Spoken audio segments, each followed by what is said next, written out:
Assalamu alaikum and welcome to Unapologetically Muslim series episode 2. Today we have Aqsa Chima and she's gonna introduce herself inshallah.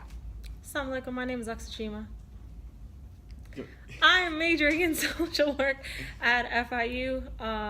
I work at ICNA Relief. I like volunteering in the community and long walks on the beach. Awesome. So, what does the term unapologetically Muslim mean to you? The term unapologetically Muslim to me just kind of means that I don't really owe anyone any explanations for my religion. I don't owe anyone explanations for the things that I eat, the way that I carry myself, the things that I wear. I don't have to apologize for my beliefs, and I don't have to apologize for how I translate those beliefs into my everyday life. Okay, that's a very good definition. Do you find it difficult to practice Islam in the public?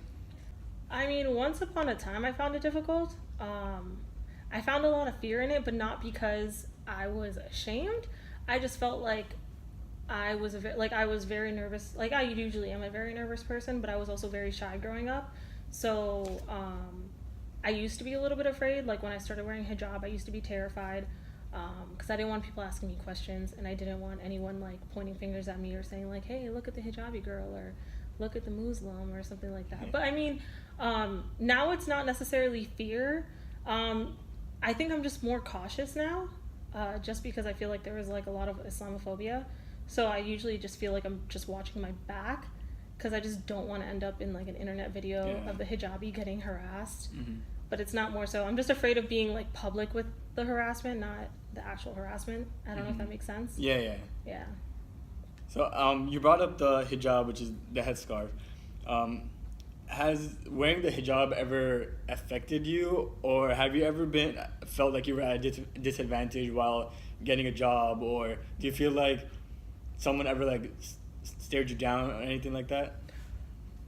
So my hijab is like a second skin to me, and I like wear it very proudly, and I'm really weird with it, and so I don't really notice things a lot. But then I have friends that pointed out like, okay, we just walked in this place and everyone turned to look at you, and I was like, well, I have Pokemons on my head, so I don't know. But sometimes I've only ever felt like discrimination maybe once at my first job, but even then it was never outright. It's just sometimes you just notice how people treat you a little bit differently. Sometimes they'll give me harder tasks or things like that. I don't know if that's because of my hijab or because of other reasons, but the thought crosses my mind a lot. Sometimes if I'll walk into a place, I'm like, okay, are they going to judge me because I'm Muslim? But I usually just try to like hold that down because sometimes it's a little bit unfair to walk in with that bias too. That like assuming that other people are going to have that bias. Yeah. So. Awesome. So do you have any tips or advice you would give to people that they might not feel comfortable showing that they're Muslim in public? So do you have any advice you would give to them? Advice that I would give to anyone that's having trouble being a Muslim in public. I think a lot of it just comes with your own comfort. I think self-awareness is a huge thing. You have to realize like, why would you be uncomfortable with being so public about being Muslim? Is it because you're afraid of people retaliating? Is it because you feel like there's a lot of pressure that comes with it? And I think once you get to that point as to like why you feel that way, then I think it'll be easier to tackle. But a lot of things that just helped me was having a strong support group. I have a lot of friends that are just very, very unapologetically Muslim. And so having them around as like a support system, people to lean on when it does get difficult, because it does sometimes, that makes it a lot easier. Just having like a good support group, friends that support you, and they don't even necessarily always have to be Muslim too. I've had non-Muslim friends that just straight up had my back and said, you know what, you want to be Muslim, you want to be out with it, go ahead and do it, and we're here. So I think it's always just keeping that support group.